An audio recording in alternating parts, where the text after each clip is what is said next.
মৰমৰ ছাত্ৰ-ছাত্ৰীসকল তোমালোক সকলোকে আমাৰ এই চেনেলটোলৈ পুনৰবাৰ স্বাগতম জনাইছোঁ। আজিৰ এই ভিডিঅ'টিত আমি সৰল কৰা শিকিম। তোমালোকে যদি প্ৰিভিয়াছ ইয়াৰৰ কুৱেশ্যন পেপাৰবোৰ চোৱা তাত তোমালোকে এনেকুৱা ধৰণৰ কুৱেশ্যন অহা দেখিবলৈ তোমালোকে পোৱা। চোৱাচোন এইটো কুৱেশ্যনৰ নিচিনা কুৱেশ্যন তোমালোকে দেখিবলৈ পোৱা। গতিকে এইটো প্ৰশ্নত কি কৈছে চোৱাচোন, এইটো কি কৰিব দিছে, সৰলীকৰণ কৰিব দিছে, হয়নে? গতিকে এই সৰলকৰণটো কি হয়, তোমালোক যদি অকল এইটো কুৱেশ্যনৰ আনসাৰটো মই উলিয়াই দিওঁ তেতিয়াহ'লে তোমালোকে বুজি নাপাবা। গতিকে সম্পূৰ্ণকৈ মই তোমালোক বুজাই দিবলৈ চেষ্টা কৰিছোঁ যে সৰল কেনেকৈ কৰিব লাগে। বন্ধনী ইয়াতে চোৱাচোন, ইয়াতে এইটো এটা বন্ধনী ব্যৱহাৰ কৰিছে, এইটো এটা বন্ধনী, এইটো এটা বন্ধনী আৰু এই যে আঁচডাল আছে এইটো এটা বন্ধনী। এই চাৰিটা বন্ধনীনো কি হয় গোটেইখিনিৰ ওপৰত মই ভিডিঅ'টো বনাইছোঁ। গতিকে শেষলৈকে তোমালোকে চাই থাকা। ইয়াৰ ৰিলেটেড বা এনেকুৱা ধৰণৰ যিকোনো কুৱেশ্যন আহিলে তোমালোকে পৰীক্ষাত ধুনীয়াকৈ উত্তৰটো উলিয়াবলৈ পাৰিবা। গতিকে চাই যোৱা। এতিয়া প্ৰথমতে আমি শিকোঁ আহাচোন যে বন্ধনীৰ নামসমূহ, কোনটো বন্ধনী কি বন্ধনী বুলি কোৱা হয় সেয়া আমি জানিব লাগিব, হয়নে? প্ৰথমতে যিটো আছে এইটো বন্ধনীক হৈছে, এই যিটো বন্ধনী আছে এইটো বন্ধনীৰ নাম হৈছে প্ৰথম বন্ধনী বা এইটো চন্দ্ৰ বন্ধনী বা সৰু বন্ধনী বুলিও কোৱা হয়। নেক্সট এইটো যে বন্ধনী আছে এইটো বন্ধনী কি কয়, দ্বিতীয় বন্ধনী, মাজু বন্ধনী অথবা কুটিল বন্ধনী বুলি কয়। নেক্সট এইটো যে বন্ধনী আছে এই বন্ধনীটোক তৃতীয় বন্ধনী অথবা বৰ বন্ধনী বুলি কয়। আৰু শেষত যিটো বন্ধনী আছে এইটোক দীৰ্ঘ বন্ধনী অথবা দীৰ্ঘ মাত্ৰা বুলি কয়। গতিকে তিনিটা আমাৰ নাম মনত ৰখাটো সম্ভৱ নহয়। গতিকে আমি এনেকৈ মনত ৰাখিম, এইটো হৈছে প্ৰথম বন্ধনী, এইটো হৈছে দ্বিতীয় বন্ধনী, এইটো হৈছে তৃতীয় বন্ধনী, এইটো হৈছে দীৰ্ঘ বন্ধনী অথবা দীৰ্ঘ মাত্ৰা। ঠিক আছে। এতিয়া বন্ধনীকেইটা তোমালোকে যদি ভালদৰে চোৱা প্ৰত্যেকটোৱে বেলেগ বেলেগ বন্ধনী। ঠিক আছে। এই বন্ধনীকেইটা তোমালোকে মনত ৰাখিব লাগিব কোনটো কি বন্ধনী অংকখিনি কৰাৰ আগত। এতিয়া বন্ধনীখিনি আমি জানিলোঁ, হয়নে? তোমালোকে মনত ৰাখিবা বা তোমালোকে নোট কৰি লোৱা। এতিয়া যদিহে তোমালোকে চোৱা যে বন্ধনীযুক্ত সৰল অংকত এই বন্ধনীসমূহ কোনটো আগতে ব্যৱহাৰ কৰিব লাগে, কোনটো পিছত ব্যৱহাৰ কৰিব লাগে, ইয়াৰে নিয়মখিনি ইয়াতে দি থোৱা আছে। আহাচোন আমি সেই নিয়মটো পঢ়োঁ। বন্ধনীযুক্ত সৰল অংকৰ সমাধান কৰোঁতে প্ৰথমতে দীৰ্ঘমাত্ৰাৰ কাম কৰা হয়। এক নম্বৰত এই দীৰ্ঘমাত্ৰাটোৰ কাম প্ৰথমতে কৰিব লাগিব। ঠিক আছে। যেতিয়া বন্ধনীযুক্ত সৰল অংকৰ আমি সমাধান কৰোঁ, তাৰ পাছত প্ৰথম বন্ধনীৰ কাম, তাৰপিছত এইটো প্ৰথম বন্ধনীৰ কাম কৰিব লাগে। ঠিক আছে। যদি দীৰ্ঘ বন্ধনী দিয়া থাকে দীৰ্ঘ বন্ধনীৰ কাম প্ৰথমতে, দীৰ্ঘ বন্ধনীৰ পিছত প্ৰথম বন্ধনীৰ কাম আমি কৰিব লাগে। তাৰপিছত আকৌ প্ৰথম বন্ধনীৰ কামখিনি শেষ হোৱাৰ পিছত দ্বিতীয় বন্ধনীৰ কামখিনি আমি কৰিব লাগিব। ঠিক আছে। তাৰপিছত তৃতীয় বন্ধনীৰ কামখিনি কৰা হয়। দ্বিতীয় বন্ধনীৰ কাম হোৱাৰ পিছত তৃতীয় বন্ধনীৰ কাম, তৃতীয় বন্ধনীৰ কামটো একেবাৰে শেষত কৰা হয়। গতিকে এটা উদাহৰণৰ সৈতে আমি শিকোঁ আহাচোন। এইটো ধৰা চোৱাচোন, ইয়াতে আমাক সৰল কৰিব দিছে, এইটো সৰল কৰা, হয়নে? ইয়াতে তোমালোকে চোৱাচোন 5 যোগ দিয়া আছে, হয়নে? ইয়াতে চোৱাচোন এইটো কি বন্ধনী দিছে, এইটো তোমালোকে চোৱাচোন এইটো কি বন্ধনী, এইটো হৈছে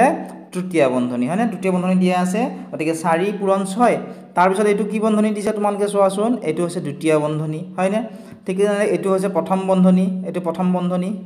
আৰু এইটো হৈছে দীৰ্ঘ মাত্ৰা।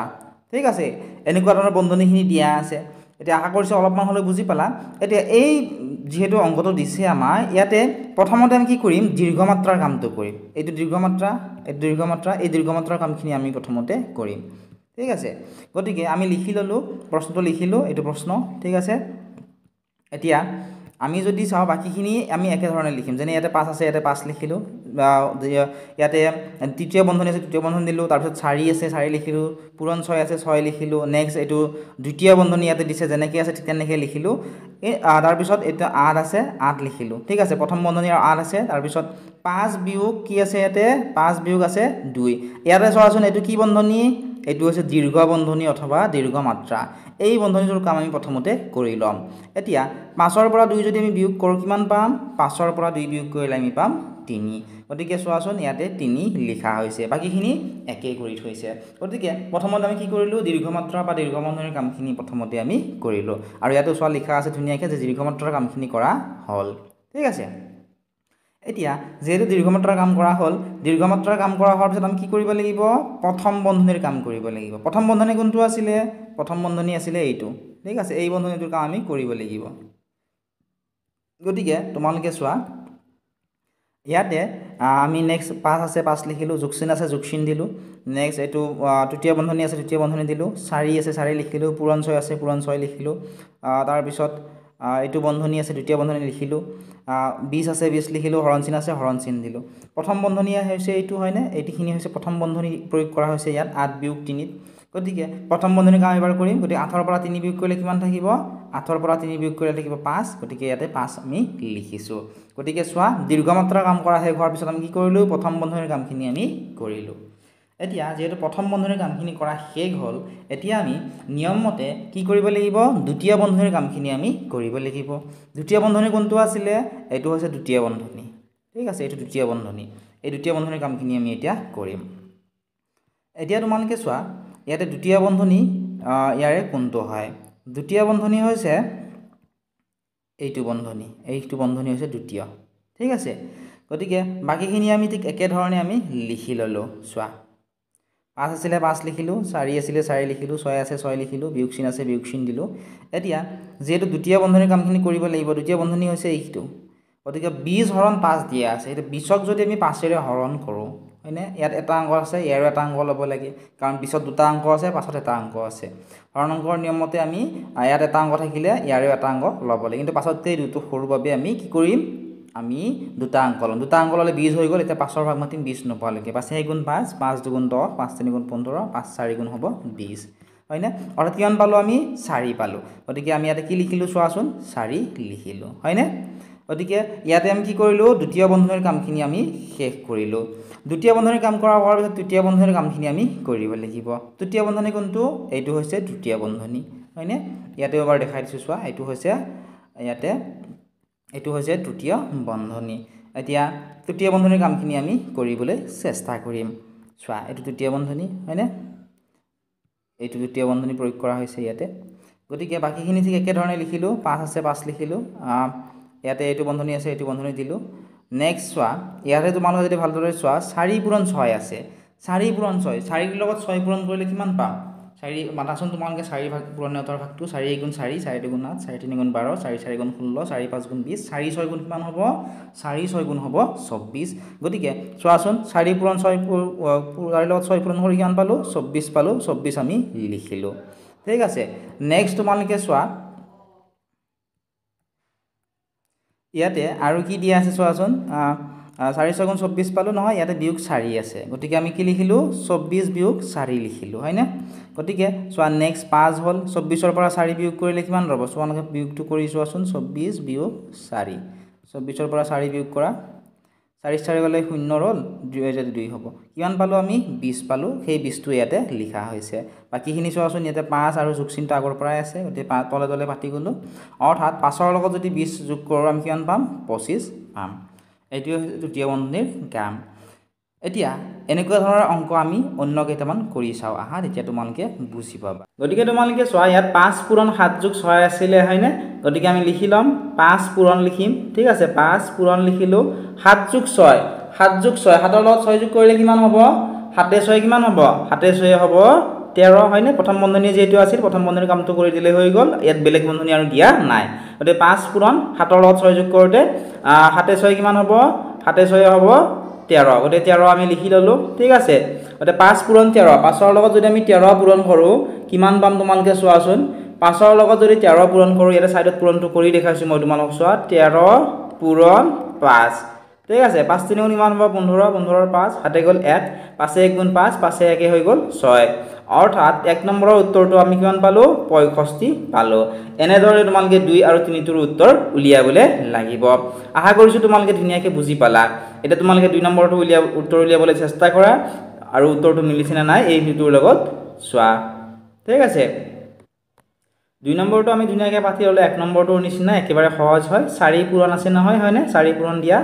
এই বন্ধনীটো কোনটো বন্ধনীৰ লগত মিলিছে প্ৰথম বন্ধনীৰ লগত হয়নে ইয়াত যেটো বেলেগ বন্ধনী নাই এইটো বন্ধনীৰ কাম আমি কৰিলে হ'ব 10 ৰ লগত 5 পূৰণ কৰা যোগ কৰাচোন যেটো যোগ চিন আছে 10 বাছে কিমান হ'ব 10 বাছে হ'ব 15 এতিয়া যেটো মাজত পূৰণ চিন থাকি গল 15 ৰ লগত আমি কি কৰিম 4 পূৰণ কৰিম বা তোমালোকে 15 বাছটো মাতিও তোমালোকে উত্তৰটো লিখিব পাৰিবা 5 4 গুণ 20 ৰ 0 হ'ব হাতে গল 2 4 1 গুণ 4 4 2 6 অৰ্থাৎ 15 ৰ লগত 4 পূৰণ কৰোতে আমি কিমান পালো 60 পালো এই 60 টোৱে হৈছে প্ৰশ্ন নম্বৰ 2 ৰ সমাধান এনে ধৰণে তোমালোকে উত্তৰবোৰ উলিয়াবলৈ লাগিব একে ধৰণে আমি 3 নম্বৰটো পাতি ললো ইয়াতে আছিল 7 পূৰণ 8 বিয়োগ 3 গতিকে পাতিলো 7 পূৰণ 8ৰ পৰা 3 বিয়োগ কৰিলে কিমান থাকিব 8ত 3 গলে থাকিব 5 এতিয়া 7ৰ লগত 5 পূৰণ কৰা 7ৰ ভাগটো মাতাচোন 7 1 গুণ 7 7 2 গুণ 14 7 3 গুণ 21 7 4 গুণ 28 7 5 গুণ কিমান হ'ব 35 এটোৱে হৈছে ইয়াৰে উত্তৰ একেবাৰে ইজি হয় তোমালোকে কেৱল এইখিনি মুখস্থ কৰিবা বন্ধনীৰ নাম কেইটা অৰ্থাৎ নাম মানে কি কোনটো কি বন্ধনী এটো মনত ৰাখিলে হ'ল আৰু বন্ধনীযুক্ত সৰল অংক কেনেকৈ কৰিব লাগে ইয়াত নিয়মখিনি দিয়া আছে নিয়মখিনি মুখস্থ তোমালোকে কৰিবলৈ লাগিব 4 নম্বৰটো তোমালোকে চোৱাচোন ইয়াতে এনেকৈ আছিল 6 পূৰণ 3 বিয়োগ 5 পূৰণ 2 ইয়াতে প্ৰথম বন্ধনী প্ৰয়োগ কৰিছে বেলেগ বন্ধনী ইয়াতে আৰু নাই গতি ডাইৰেক্টলি পূৰণ কৰি গলে হ'ব 6 পূৰণ 3 6ৰ ভাগ মাতা 6 1 গুণ 6 6 2 গুণ 12 6 3 গুণ 18 লিখিলো হয়নে মাজত বিয়োগ চিন আছে বিয়োগ চিন দিলো 5 পূৰণ 2 5 দুগুণ কিমান হয় 5 1 গুণ 5 5 দুগুণ 10 হতে 10 লিখিলো এতিয়া যদিহে আমি 18ৰ পৰা আমি 10 বিয়োগ কৰো কিমান থাকিব 8 থাকিব এই 8টোৱে হৈছে ইয়াৰে উত্তৰ আগৰছো তোমালোকে ধুনিয়াকে বুজি পাইছা আৰু উত্তৰসমূহ উলিয়াবলৈ পাৰিবা নেক্সট তোমালোকে চোৱা ইয়াতে 5 নম্বৰটো আছিল 8 বিয়োগ 4 যোগ 3 ইয়াতে যেহেতু 8 আছে হয় না এতে ডাইৰেক্টলি আমি 8 লিখি দিলেই হৈ গল 8 4 যোগ 3 আছে 4 3 কিমান হ'ব 4 লগত 3 যোগ কৰি দিলে হ'ল 4 3 হৈ গল 7 8ৰ পৰা 7 বিয়োগ কৰিলে কিমান থাকিব 1 এইটোৱে হৈছে ইয়াৰে উত্তৰ একেবাৰে ইজি হয় হয়নে গতিকে এবাৰ আমি 6 নম্বৰটো কৰো আহা এতিয়া 6 নম্বৰটোৰ উত্তৰটো আমি এনেকৈ উলিয়াম 10 যোগ 4 আছে নহয় 10ৰ লগত 4 যোগ কৰিলে আমি কিমান পাম 14 তোমালোকে যোগ কৰি চাবা মাজত বিয়োগ চিহ্নটো আছে বিয়োগ চিহ্নটো ইয়াতে দিম এতিয়া এই বন্ধনীটো উঠাম প্ৰথম বন্ধনী আছিল 3 যোগ 8 3 8 কিমান হ'ব 3 8 হ'ব 11 এতিয়া 14ৰ পৰা যদি আমি 11 বিয়োগ কৰো ইয়াত বিয়োগটো কৰি দেখাইছো চোৱা 14 বিয়োগ 11 4 এক গলে থাকিব 3 1 এক গলে 0 অৰ্থাৎ 14ৰ পৰা 11 বিয়োগ কৰোতে আমি কিমান পালো 3 পালো এই তিনিটোৱে হৈছে ইয়াৰে 6 নম্বৰৰ উত্তৰ ঠিক আছে নেক্সট তোমালোকে চোৱা 7 নম্বৰটো ইয়াতে আছিল 6 যোগ 5 যোগ 3 পূৰণ 4 বিয়োগ 2 যোগ 5 পূৰণ 4 বিয়োগ 3 প্ৰশ্নটো তোমালোকে চাই লবা ঠিক আছে এতিয়া ইয়াতে আমি কি কৰিম তোমালোকে চোৱাচোন 6 যোগ 5 6ৰ লগত 5 যোগ কৰিলে আমি কিমান পাম 6 পাছে হ'ব 11 হয়নে 11ৰ লগত যদি আমি 3 যোগ কৰো কিমান পাম 11 3 কিমান হ'ব 11 3 হ'ব 14 অৰ্থাৎ 6 5 আৰু 3 যোগ কৰি আমি কিমান পালো 14 পালো ঠিক আছে 14 লিখা পূৰণ চিন আছে নহয় পিছত পূৰণ চিন তোমালোকে দি দিয়া নেক্সট প্ৰথম বন্ধনী আছে ইয়াতে চোৱাচোন এটো প্ৰথম বন্ধনী হয়নে ইয়াত বেলেগ বন্ধনীটো আৰু ইয়াতে নাই গতে প্ৰথম বন্ধনীৰ কামটো কৰিলে হ'ব তে 4 ৰ পৰা 2 বিয়োগ কৰিলে কিমান থাকিব 2 ঠিক আছে নেক্সট যোগ চিন দিয়াতে কিমান আছে 5 আছে 5 আৰু পিছত পূৰণ আছে গতে 5 পূৰণ 4 ৰ পৰা 3 বিয়োগ কৰিলে কিমান থাকিব 4 3 গলে থাকিব 1 ঠিক আছে অৰ্থাৎ কিমান পালো 14 পূৰণ 2 5 পূৰণ 1 14 পূৰণ 2 14ৰ লগত 2 পূৰণ কৰিলে কিমান পাবা 14ৰ পূৰণতাৰ ভাগ নিশ্চয় মনত আছে যদি মনত নাই পূৰণ কৰি চাব পাৰিবা এনে ধৰণে 4 দুগুণ হ'ব 8 2 1 গুণ হ'ব 2 অৰ্থাৎ 14 দুগুণ আমি কিমান পালো 28 পালো মাজত যোগ চিন আছে নহয় মাজত যোগ চিনটো দি দিয়া 5ৰ লগত 1 পূৰণ কৰিলে কিমান হ'ব 5 হ'ব মানে 28ৰ লগত যদি আমি 5 যোগ কৰো আমি কিমান পাম 28ৰ লগত 5 যোগ কৰিলে আমি পাম 33 এই 33 টোৱে হ'ব কোৱেশ্চন নম্বৰ 7 অৰ সলিউশন এটা তোমালোকে 8 নম্বৰটো চোৱাচোন 8 নম্বৰত দিছিলে 5 পূৰণ 8 বিয়োগ 4 পূৰণ 7 বিয়োগ 10 হৰণ 2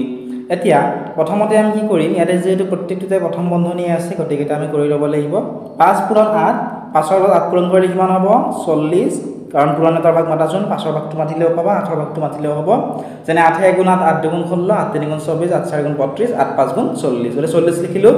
নেক্সট ইয়াতে যেটো বিয়োগ চিন আছে বিয়োগ চিন আমি দিব লাগিব তাৰ পিছত চোৱাচোন ইয়াতে আছে 4 পূৰণ 7 4 ভাগটো মাতাচোন তোমালোকে 4 1 গুণ 4 4 2 গুণ 8 4 3 গুণ 12 4 4 গুণ 16 4 5 গুণ 20 4 6 গুণ 24 4 7 গুণ কিমান হ'ব 28 গতিকে 28 লিখিলো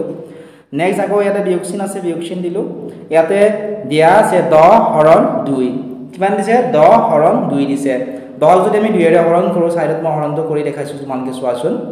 ইয়াতে 10 পাতিলো হয়নে ইয়াতে 2 পাতিলো 2ৰ ভাগটো মাতি যাম আমি 10 নোপোৱালৈকে আমি জানো 2ৰ লগত যেতিয়া 5 পূৰণ কৰা হয় 2 5 গুণ কিমান পাও আমি 10 পাও অৰ্থাৎ আমি কিমান পালো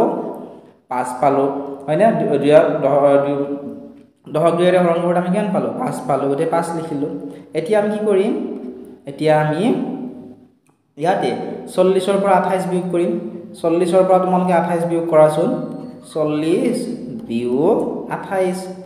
8 ৰ পৰা 8 বিয়োগ যাবনে নিশ্চয় না যায় ধৰে আনিব লাগিব 4 ৰ পৰা 1 ধাৰে 10 হ'ল 10 8 গলে থাকিব